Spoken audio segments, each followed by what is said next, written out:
Just be thankful for what you have. I always say life is too short to be anything but happy. When you receive people in your house, receive them, like create precious moments.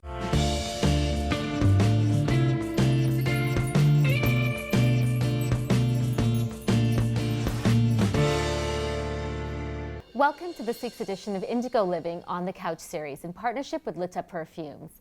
Each week, I invite special guests to join me on the couch to inspire you and inspire me. Now this week, I thought we'd shake things up just a little bit. I invited my friend who is an incredible event and wedding planner.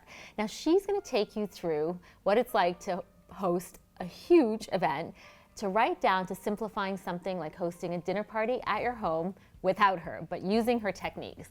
Please welcome Maya Toubia. Thank you so much for being here. Thank you so much for having me. Let's hear about how you started in the event business, because you host some of the most magical weddings. Thank you so much. Start with your story. What was your journey like? So I decided to study advertising and marketing, although my parents wanted me to be either a dentist or a pharmacist, just to follow their business. But I'm so happy that I follow my heart, and then one thing led to another. When I was still at university, I started my own hostessing agency by coincidence. We were just 6, me, my 2 sisters, and my best friends, and it ended up with hundreds of part-time students. So after event, I extended the service from just hostessing weddings to coordinating weddings, and then to the full wedding planning. So it happened really step by step. So let's talk about the biggest weddings you've done, because it's a big responsibility. You are in charge of someone's most important day of a couple's life. What is that pressure like? I have been in the wedding planning and event planning industry for the past 15 years. Until now, I still feel anxious and stressed, honestly.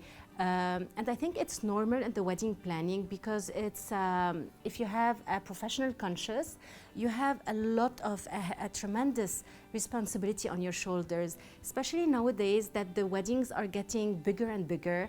So the responsibility is getting bigger and bigger, and the production size is really huge. So if I want to compare, let's say, weddings we did like 10 or 15 years ago, and the weddings we're doing now, there's a huge difference.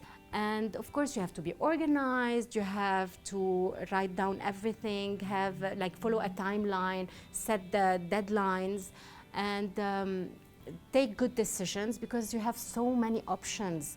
When it comes to catering, to flowers, to colors, to rental equipment, you have so many options to choose from, and you have so many decisions to take.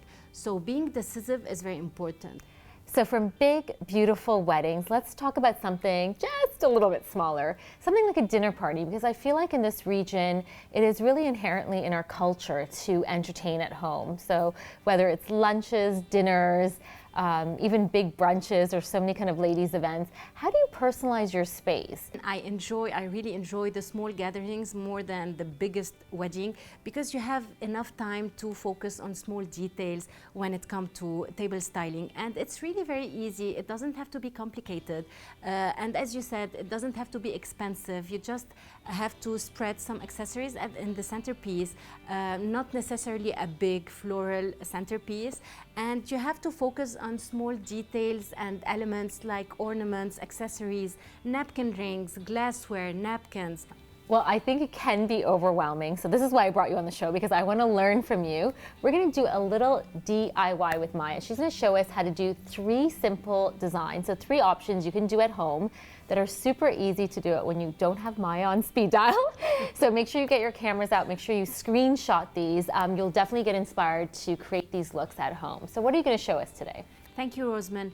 So I'm gonna show you 3 different table settings. The first one is the pink theme. I used 2 different brands when it comes to plates, just to show you that you can use the existing plates you have at home and just add a new salad plate. And I also used these elements like the candle holders, just to show you that you can use them in a different ways, sometimes as candle holder and some other times like small vases, floral vases. And I've chosen these specific napkin rings that has the texture of branches, and that goes really with the theme of birds printed on the plates. For the blue theme, I used these beautiful plates that goes together with different blue patterns, but I also wanted to show you that if you have white plain plates at home, you can just complement them with, again, the salad plate. You don't need to change both, or if you think the pattern is too strong for your table, you can just have one plain plate and the other one with design and patterns. I also wanted to show you that it's very easy to use very small floral centerpieces. No need to have a huge flower centerpiece. A small one can do the thing, and you can also complement it with recycled bottles of water. I love these because they're blue, they're bright, they go with the theme. The third table styling is my favorite in terms of color combination. I love gray and gold mixed together.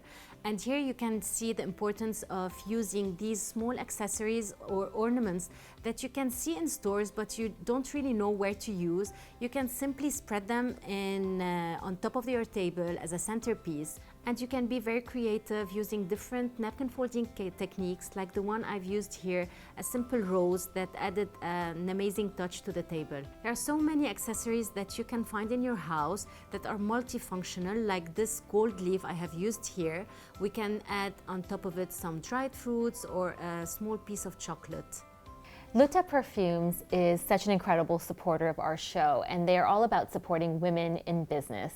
What is one piece of advice you can share with a viewer who wants to start event planning? Well, if they're passionate about it and if they're patient, they have strong nerves, I really recommend they pursue this field. And you have courses and classes to follow now, wedding planning classes and event management that will help them cover the whole business, not only the creative side. So I think we have to be following your Instagram account for details on where you're teaching and times of your courses as well, because I think you have so much knowledge to share with all of us. And finally, from Indigo Living, we're all about living beautifully. What is your piece of advice for living beautifully? So living beautifully for me is living happy, and living happy is appreciating where you are, counting your blessings, and just be thankful for what you have. I always say life is too short to be anything but happy. When you receive people in your house, receive them, like create precious moments, it's very easy to do it. Just add your personal touch and make these moments memorable. I love this idea of gratitude and, more importantly, creating memorable and personal events between family and friends. So thank you so much for sharing your advice. Thank you so much. And all your expert tips. I love this DIY moment because I think sometimes it gets so overwhelming, and then we see how you do a perfect table setting and it looks easy. So I'm going to definitely try this at home. Thank you for watching each week. We love hearing from you, so make sure you like and comment below. And thank you to Luta Perfumes for joining us on this journey. See you next week.